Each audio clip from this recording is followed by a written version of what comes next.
Now entering Nerdist.com. Mission Log, a Roddenberry Star Trek podcast. Episode 7, Mud's Women.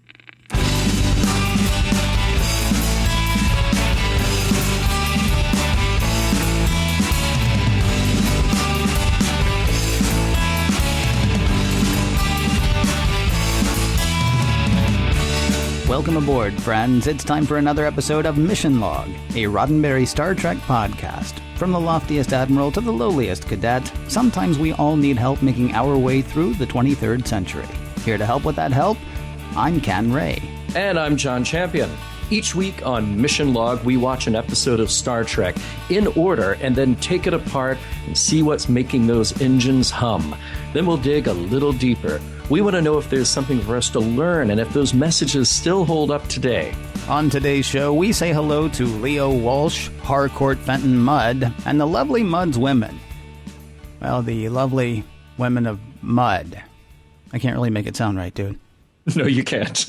No matter what. It's just an unfortunate title with lovely women.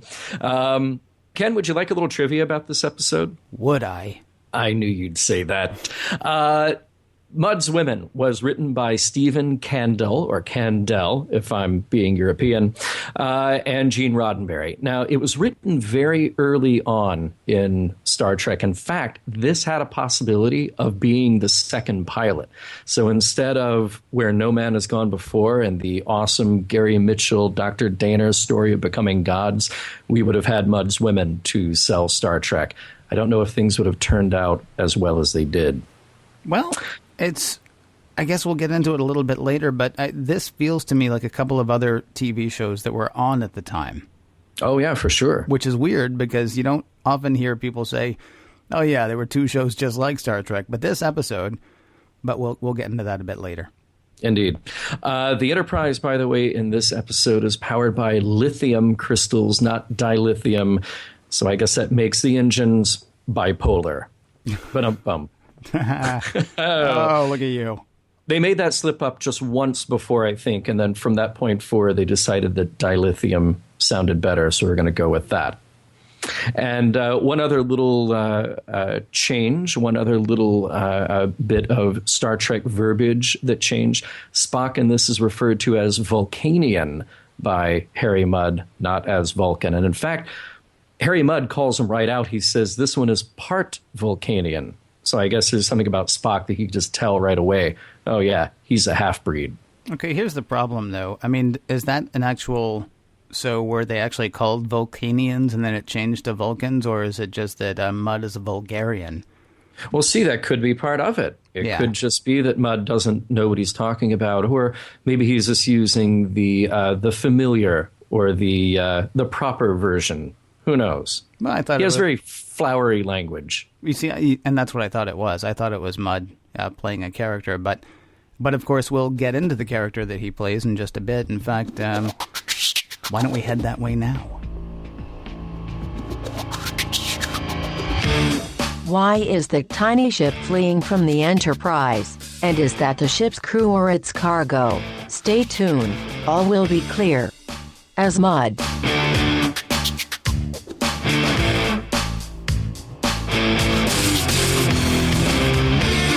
The Enterprise spots an unmarked ship out on a joyride and tries to catch up since the captain won't reply to any attempts at communication. The mystery ship heads into an asteroid field and its engines start to fail.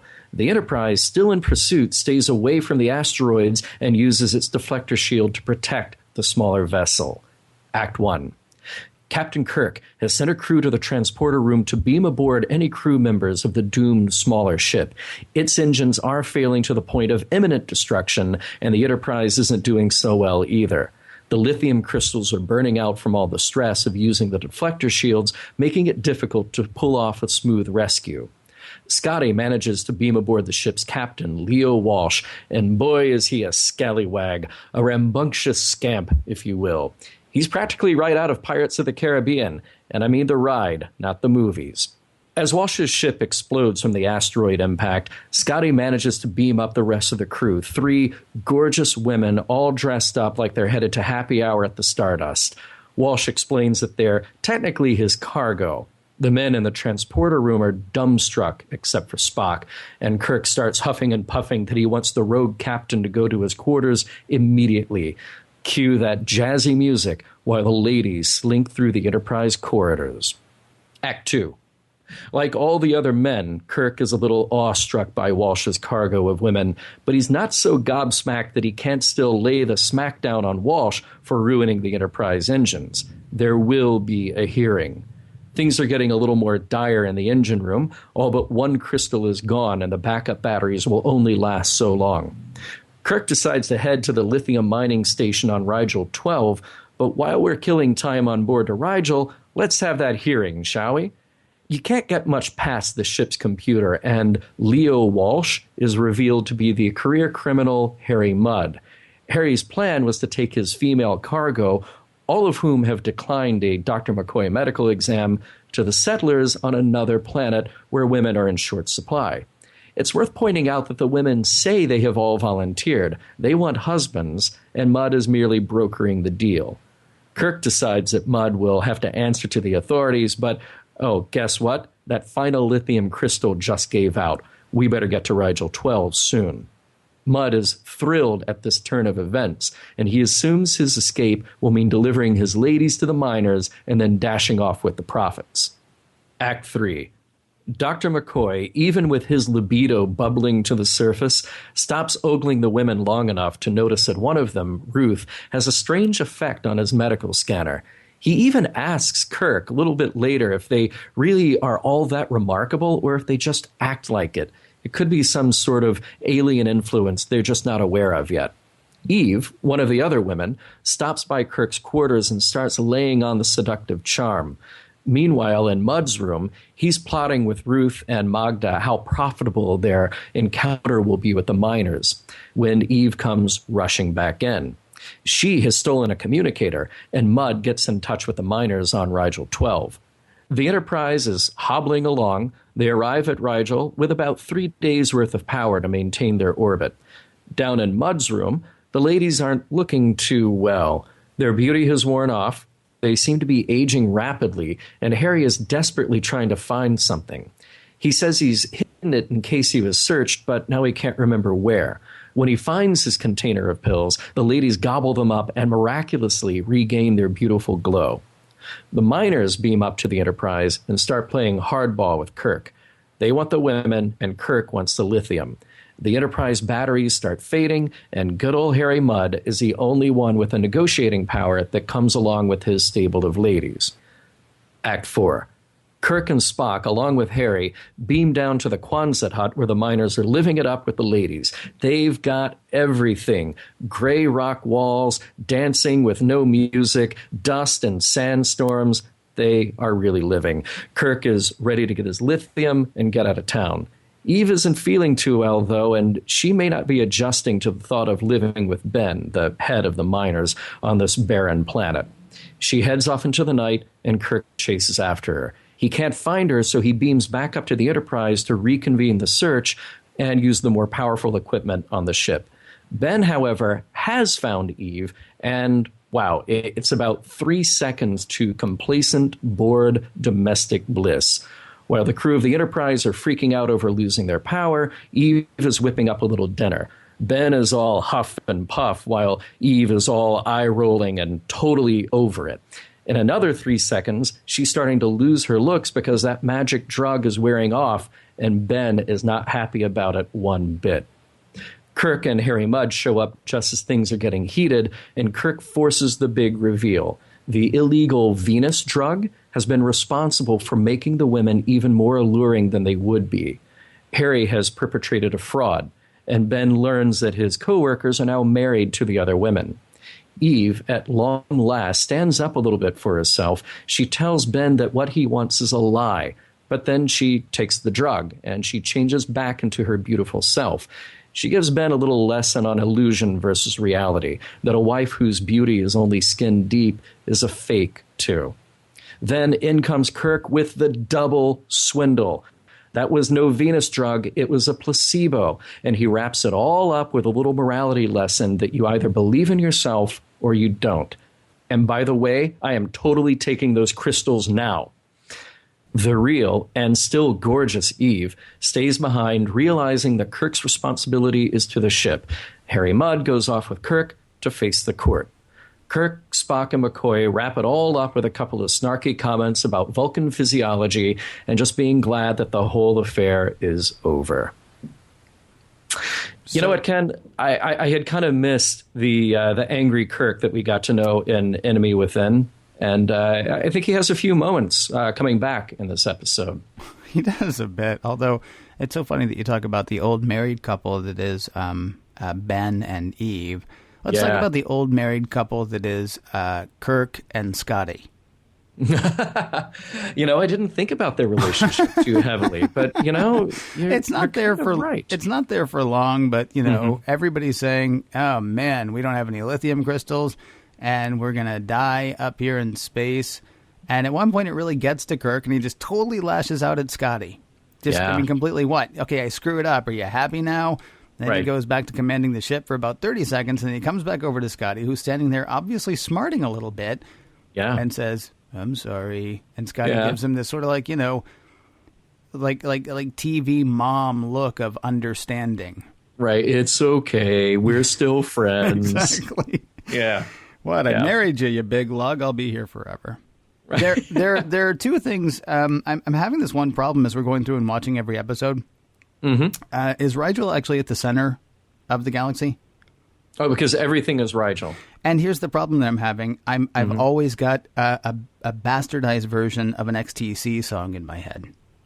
Which is? Well, they're always making plans for Rigel, you see. Oh. I'm not making a joke. I mean, seriously, every time I talk about Rigel, I've got the XTC song. Making plans for Nigel in my head for like a day. Right. And that's like being left on whatever planet it was that Childress was on. That's a miserable place. Yeah. Yeah. My head with XTC playing over and over again, or? Yeah. Well, at least you have music playing in your head, because apparently when the women beamed down to meet the miners, they were all dancing and there was just no music. So they were probably hearing that XTC song in their heads too. Maybe so. Maybe different XTC songs, which could explain the odd dancing. Okay. The other thing that this brought to mind, and it surprised me, this episode in particular, was Dances with Wolves. I don't know how well you remember that movie. I don't know why I remember this part of that movie, but I remember when the Kevin Costner character decides that, he puts in, to be on the furthest outpost. He wants to be on the frontier, and his commanding officer says, "Why do you want to go to the frontier?" And Kevin Costner says, "I want to see it before it's gone." Right. He would be too late in this episode of Star Trek to see the frontier, because the crimes with which Mudd is actually charged are very bureaucratic. Operating a ship without a master's license, that's a crime, apparently. And flying without a flight plan. Yeah. This is the galaxy. Yeah. You can pretty much go anywhere. But apparently there is a central office, maybe it's on Rigel, where you have to, or one of the Rigel planets, because there are at least 12 of them, where you have to file a flight plan. And if you don't do that, that is a charge punishable by something. I think we have to assume, like, if I were to sort of make up a reason for that in my head, that we have to assume that that Harry Mudd's ship had some sort of registry, had some sort of something that would make them aware that he would have had to have placed a flight plan, you know? So I'm just going to give them that part of it, maybe. But then Harry Mudd's ship was also destroyed and there was no trace of it left. So we really have nothing to go on. Or maybe just when they brought up Harry's record in the little court that they had set up on ship there, they realized that, okay, this is somebody who would have had to have placed a flight plan. Yeah. So maybe they're getting around it with that. Yeah. So what struck you about the episode? Smug Spock. How much fun is Spock having at introducing Harry Mudd to Kirk? He's like leaning against the door. He's got like that kind of wry grin on his face. It's like, yeah, I'm about to make your life very difficult for the next several minutes, and he is enjoying that. Yeah, he's definitely very interested to see what Kirk's reaction is going to be. Yeah, not affected at all by the beautiful women, but totally affected by the idea that he's getting under his friend's skin. Well, you know? either that he's getting under his friend's skin or just, I mean, maybe he's still studying him like he did last week in The Enemy Within. Like, true. What's this going to do to him? Right. Right. We brought 3 apparently gorgeous women. I wouldn't know because I'm Vulcan, but 3 apparently gorgeous women. And one crazy person. Yeah. Let's watch what happens. Yeah. Right.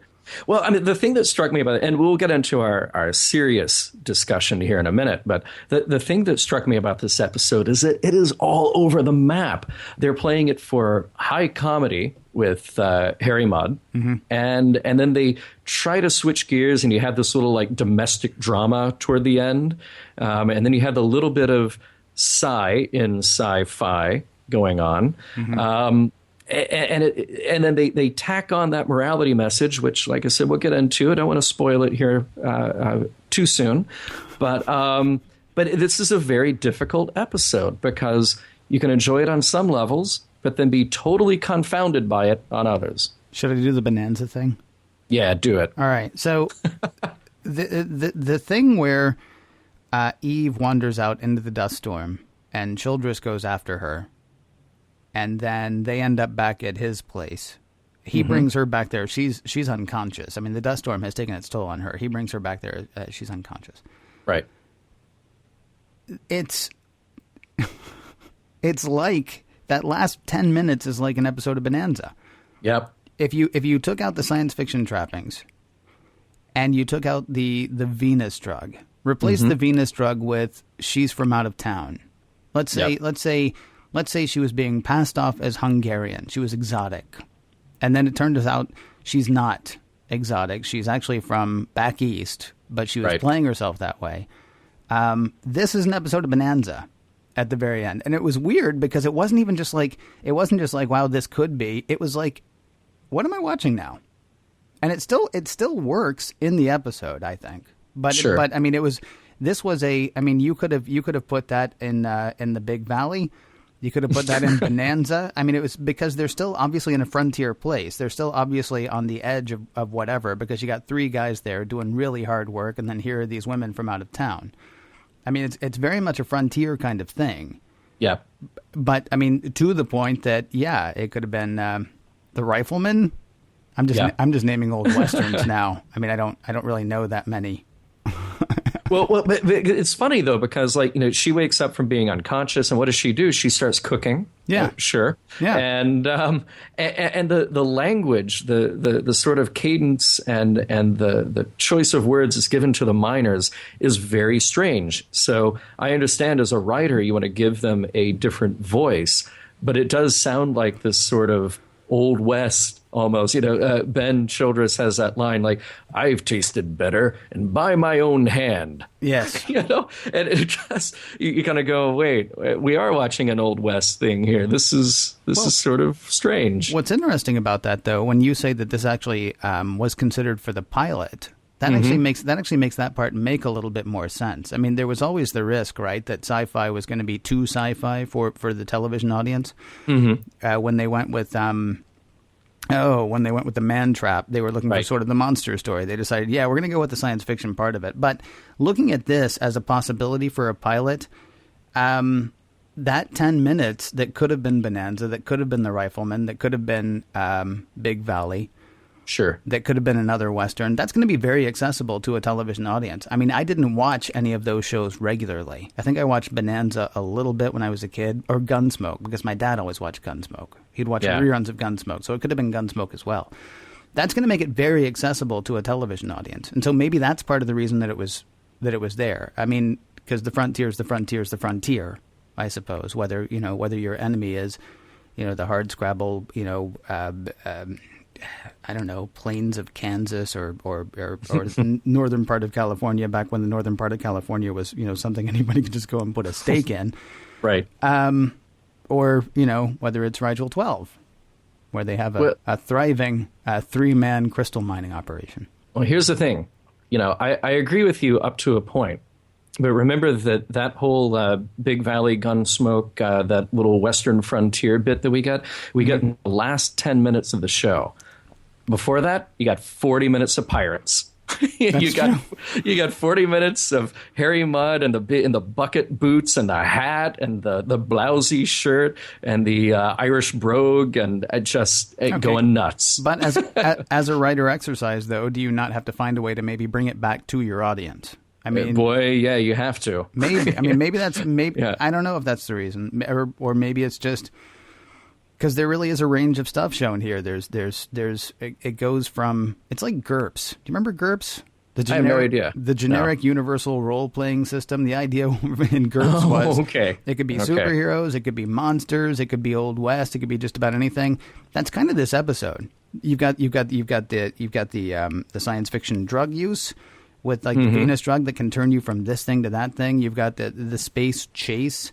You've got and then you've got, sort of the more domestic, here's something I understand because I was just watching it last night with Haas and Little Joe. Right. It does sort of bring it back. But here's the thing. I think this is all obviously set up the frontier look and the pirate and the women and all of this stuff. I think what it does is it helps to normalize the crew on the Enterprise. Mm-hmm. They all look like, we've always said, this is just people at work. Yeah. Who just happen to be in a spaceship in the 23rd century, but those are the ones we can relate to.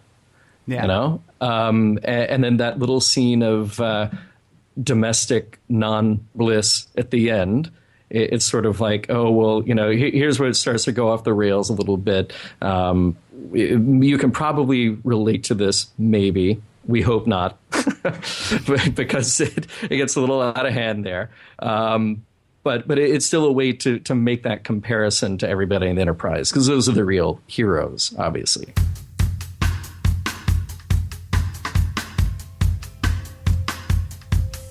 Chicanery, bureaucracy, misogyny, just another day on the 23rd century frontier.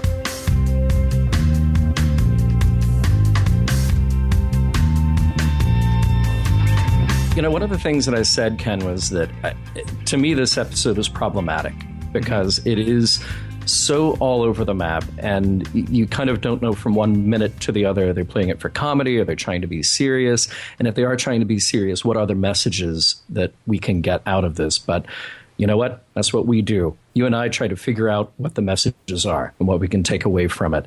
So one of the things that I wanted to point out, you mentioned that Harry Mudd is being brought up for charges of not having a flight plan and all these sort of bureaucratic issues. But at the heart of it, he is making a business here out of these women's lives.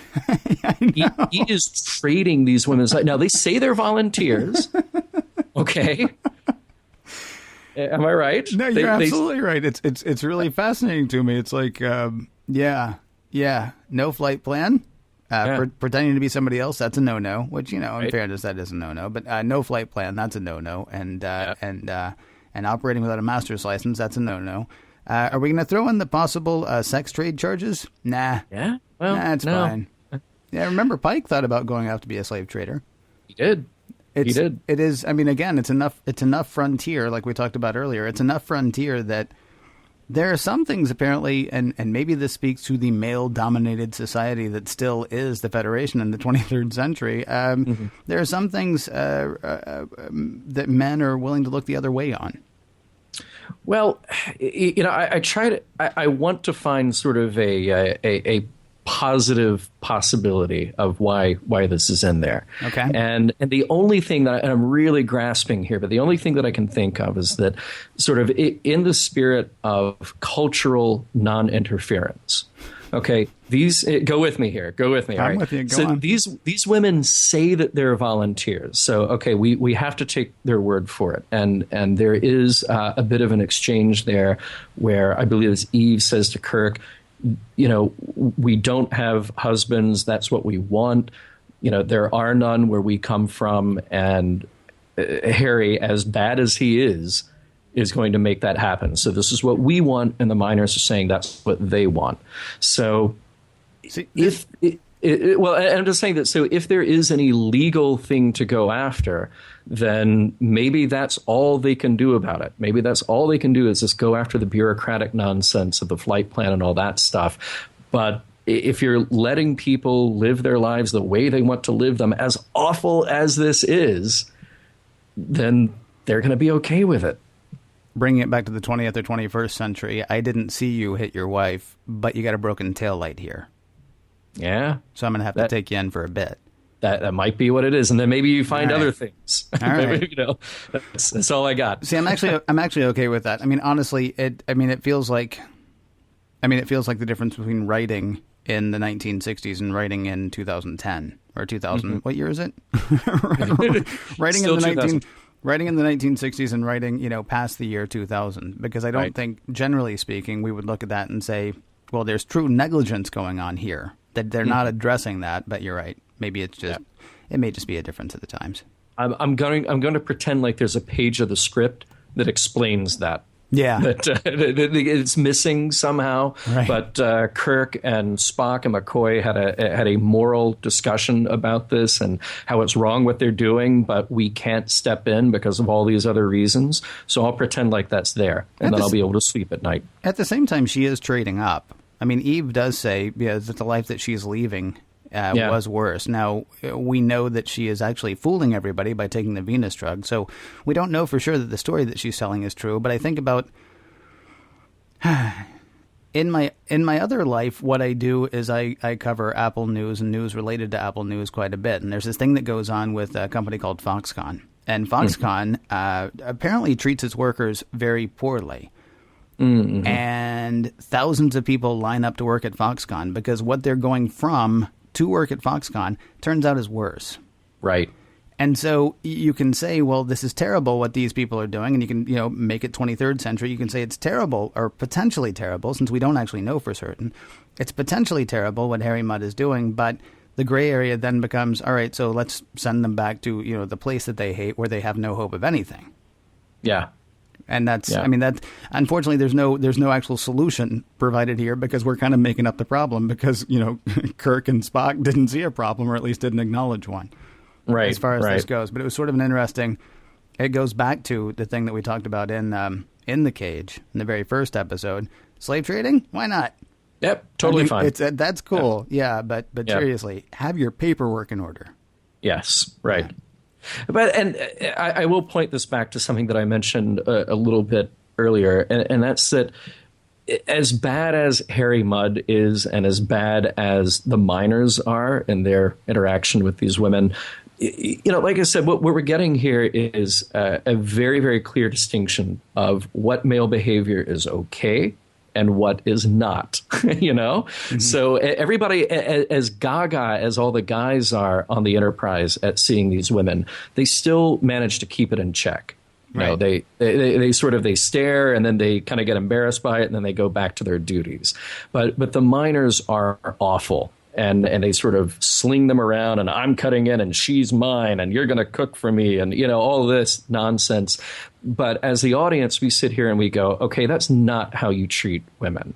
You be more like the people on the Enterprise. They're trying to be logical and respectful and get to the bottom of this.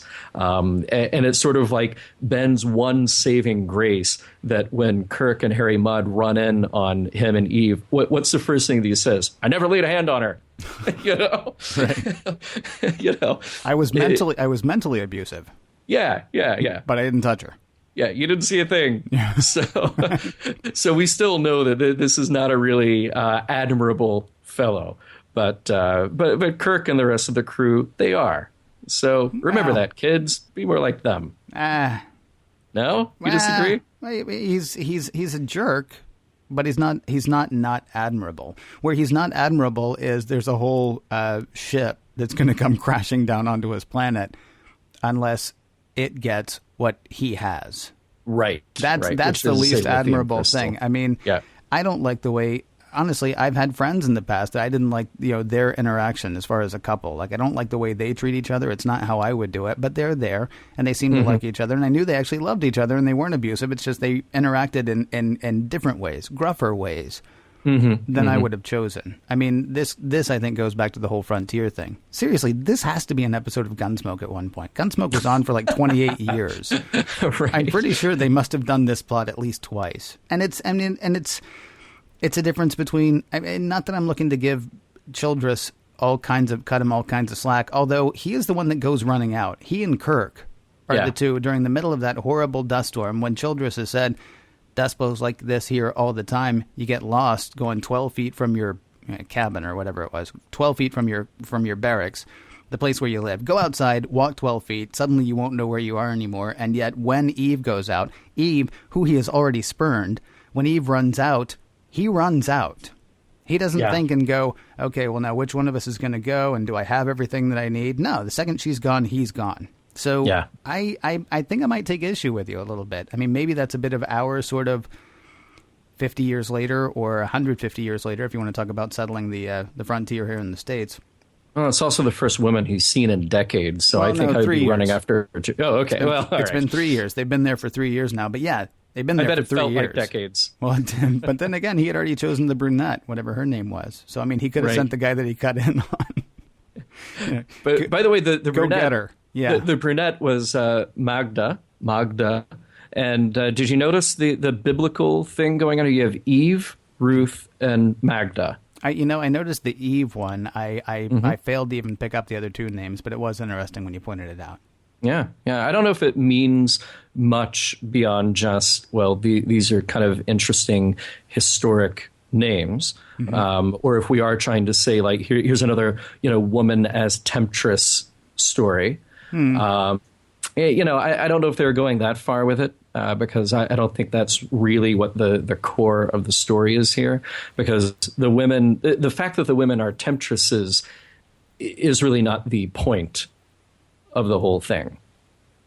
I don't think that's the biggest issue here. The biggest issue is what Kirk brings home in that monologue. Yeah. At the end. We finally, what we finally got this week? What's that? You see, Timmy. We finally got so it. Happy. Yes. Yeah, we finally got like an official, absolutely, here is the moral of the story. Forgive the page turning, but I'm actually looking for it because I wrote it down. And Mudd's even part of it. Mudd, who has been the con man the whole time. Mudd, who's been the guy who's like, waving this hand so you don't see what's happening in this hand. Right. So Eve takes the placebo. She does change, which I know irks you. It does, because what we're saying here, what we're saying is, no, it is not what matters on the outside. It's your confidence. It's who you are that's really important. Okay, but what they're saying is having a good bit of self-confidence will actually make you more attractive. But really, actually, physically make you more attractive. Sure. Because that's what happens. Sure. And her lighting gets better, too. Well, that'll help, won't it? No, but I mean, think about it. Here, try something right now at your desk right now. Okay. Slump over. Okay. And how do you feel? I feel like I always do. Okay, now sit up straight. Uh-huh. And does that do you think that maybe makes you a little bit more presentable, a little bit more, I don't know, does it give you a little bit more, you get what I'm saying, dude? You get what they're saying, too. But I want to get back to the you see, Timmy, because I'm so excited we have one. Now, and by the way, now sitting up straight, now I'm in command. Yeah, see, there you go. And you know what? If I walked in there, I would say, I don't know what happened to that schlub that was here just a minute ago, but this guy, I would follow him easily half a block. Right. And then if you start, slumping just a tiny bit, I'd, find somebody who's walking straighter and follow that person. Like, wait, what happened to John? It's like Clark Kent, Superman. It's like, right. Please don't put on glasses. I'll have no idea who you are. I can't find the quote. Where is it? Here it is. Yep. They find out that it was a placebo, and Childress is absolutely stunned. He doesn't really understand, and Kirk says, there's only one kind of woman, and Mudd chimes in, or man too, for that matter. Mm-hmm. You either believe in yourself, or you don't. Ta-da! That's the issue, Timmy. I mean, there's really, we can go through and find all these other things that are like, well, what are they saying here, or what are they saying here? This whole thing leads up to believe in yourself, kids. You don't have to fool anybody. You don't have to lie to anybody. Just be a good person and believe in yourself. And there's a pot of gold at the end of the rainbow, or a pot of lithium crystals. I'm sorry, a pot of lithium crystals at the end. At the end of the rainbow. And I think Childress is just glad that she's still a woman. At least he should be. He should be grateful. but and not to take away from the message, because I'm with you there. It's a show with a message, and Kirk delivers that beautifully, and it's really great. He's got the nice lighting too, so maybe he took the Venus drug as well, because he's looking very confident, very commanding, and he delivers it with heart. It's all great. He didn't. You're missing the point. He just believes in himself, John. He does. He didn't take a thing. He doesn't have to take a thing. Son, he just believes. It feels like maybe we need to sit down with the guidance counselor and have another talk. Right. Right. Okay, so he delivers the message. But let me ask you this. Yeah. Let me ask you this. Not to turn it around and make it a negative here, but all the women stay on Rigel. Yeah. Like Eve just learned this great lesson. Right. And boom, she's beautiful again, inside and out. Right. But the women stay on Rigel. Yeah, well, the other two are legally married. They got married by subspace radio marriage. Yeah, well, divorce may be pretty easy in the 23rd century. We don't know. Right. But what I'm saying is, does this send the message, though, that the women need the men? No. You don't think so? I think these women wanted men. I think these women, for some reason, maybe because of the way they had grown up, or maybe because of the story that they had been sold by Harry Mudd, I think these women wanted/needed men. I don't think this episode was saying anything about women in general need men. Personally. Now, maybe just maybe. And this is in the page of the script that I think is missing. Mm-hmm. But maybe just one of those women got on a communicator and said, hey, you know what? I'm feeling so confident, so good about myself. I actually don't want to stay on Rigel where there's no music.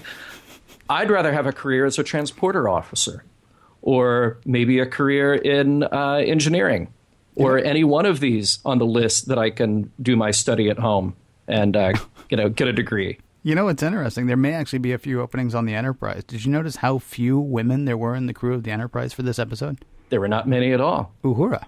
Yeah, you had her in a gold dress, too. That's it.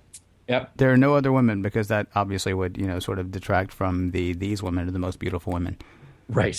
In the world. Right. Yeah. I mean, yes, you could certainly see you're faulting it at that point if you say that the message was that the women need the men. And I'm not looking to not fault it. I did not pick up that message. There have been I guess it's actually in upcoming episodes, but stuff that we've talked about in the past where there's obviously the sort of stereotypical male, female, like, oh, he'll never love me. I'll always love him. I must, labor on, sadly alone. There have been those kinds of things in the past, and I've wondered about them. I didn't feel that with this one. I mean, it felt to me like this is an established storyline of men going out to settle the frontier, and eventually they're going to want or need companionship. And so they arranged to have wives come, and of course wives came because they wanted to get out of where they were. They wanted to go to the frontier because there was money in it or something like that. I didn't feel like there was an overriding sexist bent or message to this, even down to the fact that the women are, for the most part, with the exception of the weird little party at the minor camp, the women for the most part are treated respectfully. I mean, they are ogled. There is that one thing, and that is something that Eve complains about at one point.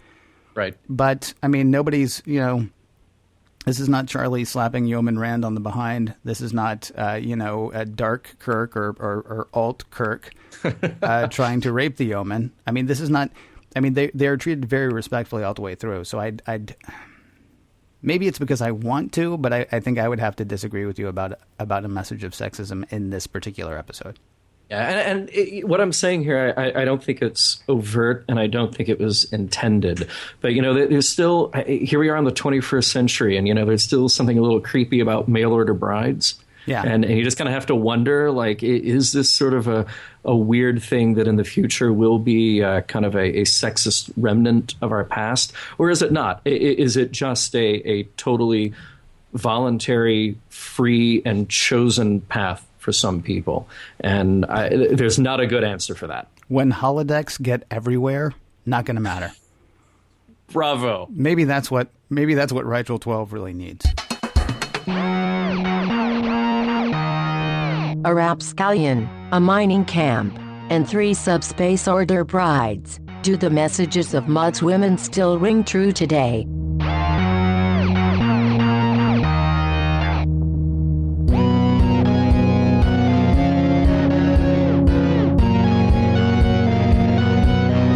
So here's the part where we ask the questions to sort of wrap things up, which means we're getting close to wrapping things up, by the way.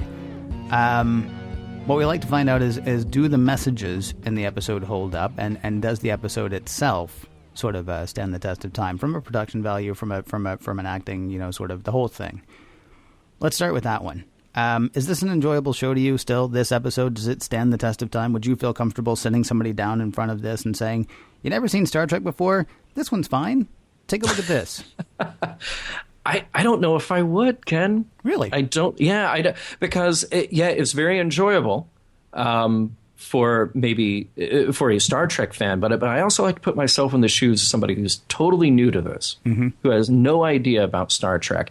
And then you've got a space pirate, and he's just, like I said, he's comedy all the time. And then you go to Bonanza, you're doing the frontier thing with the domestic scene at the end.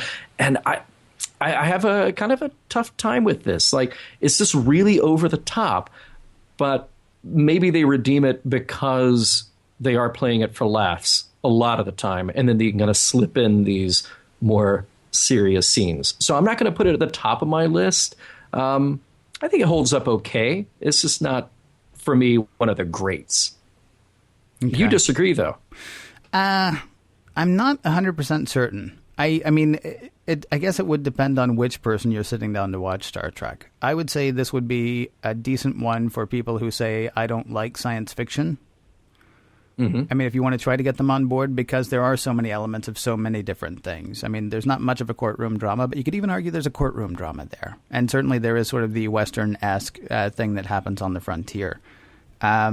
It's lacking a bit of action. I mean, we get the chase at the very beginning, and we get the ship blowing up in like the first 5 minutes of the episode. Right. And past that, your action is pretty much over. Yeah. I'm okay with that. I don't think every episode has to be, phasers and lasers and shoot 'em up and explosions and things like that. Mm-hmm. If you're a fan of the show, yes, it definitely stands up. It's actually fun for us, and I hope people are doing this along with us, either with, the Blu-rays or the DVDs or Netflix or Amazon or wherever it is that they're going to watch it. It's fun to really study the episodes, because I've always kind of looked at them as cartoon characters. And to actually go back and watch it now and like watch the acting and watch, look for the smirk on Spock's face, or actually look at Kirk, look at Shatner as an actor. Yeah. Because it turns out he is. A lot of people sort of think, well, he became an actor later when he went on to Boston Public, or he became an actor later, very late in his career. And I don't agree. It turns out he was an actor. The problem is the character that he was playing was so big. Yeah. That he kind of, like, his ability to act got lost in it. Am I saying he's the best actor in the world? No. But he's a much better actor, I think, than a lot of us gave him credit for. Yeah, and I agree with you 100% there. I think the crew, because you have the contrast of such an over-the-top character like Harry Mudd, and the women who are just so sexual and so seductive, that then all the stuff with the Enterprise crew you really get to appreciate. Yeah. And I love doing that. So definitely for the Star Trek fan, I would say this episode is a good episode. And I'd say it's a coin toss on whether or not you would want this to be anybody's first episode. If they're a science fiction fan, I would say no. You don't want it to be their first episode. But just, I don't know, random viewer, I wouldn't worry that this would turn them off it. I'll put it that way. So I'd say it stands a good chance of standing the test of time, especially because of the other things that it harkens to. And the message, of course, believing in yourself, come on. Well, I agree. But I mean, to me, this was a close one. Really? Like we just, because we were just waiting there and waiting for this to happen, because all over the place watching this episode, is there a message? Is there not? What are we saying about women? What's going on here? And then bam, right at the end, perfect Kirk monologue. Remember, kids, believe in yourself. Right. And don't eat paint. No, I mean, they state it. They state the message so categorically, I don't see how you could say that you weren't sure if the message stands up. Are you saying you weren't sure we're going to get to a message? Oh, yeah, that's what I'm saying. The message totally stands up. Right. Yeah, and I like this. I mean, and we say it jokingly like it's for kids, but for adults too. It's like, here are these women, these adult women, sort of finding their strength, Right. you know, and being confident, and that's what makes them sexy.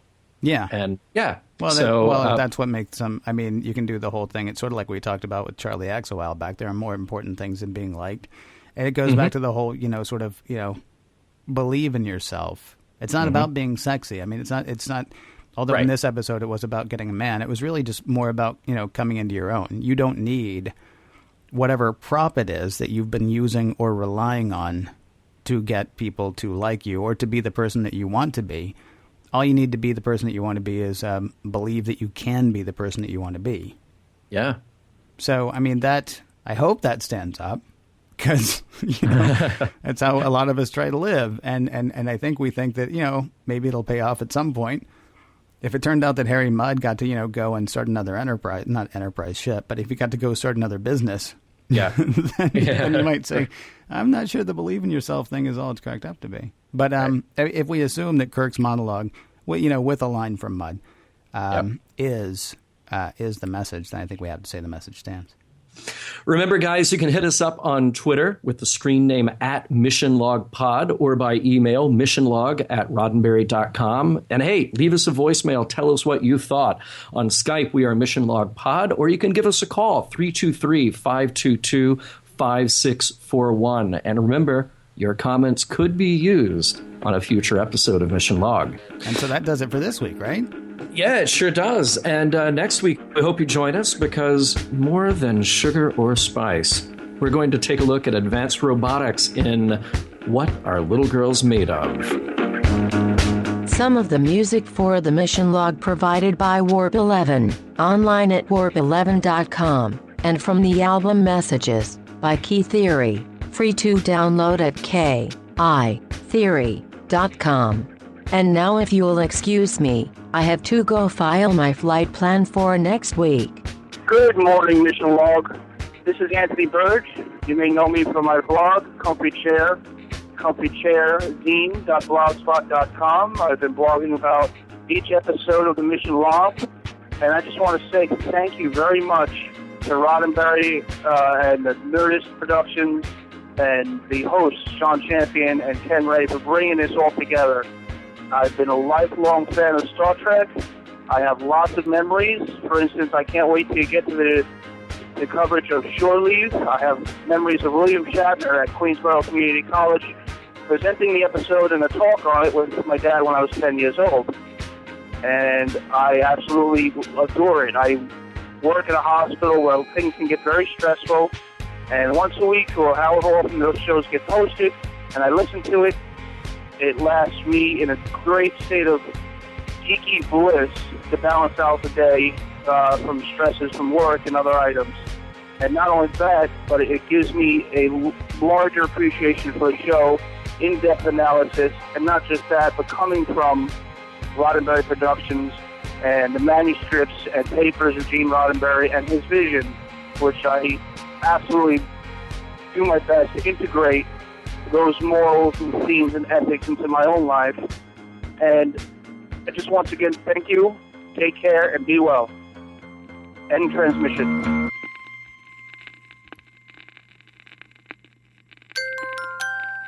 Now leaving Nerdist.com.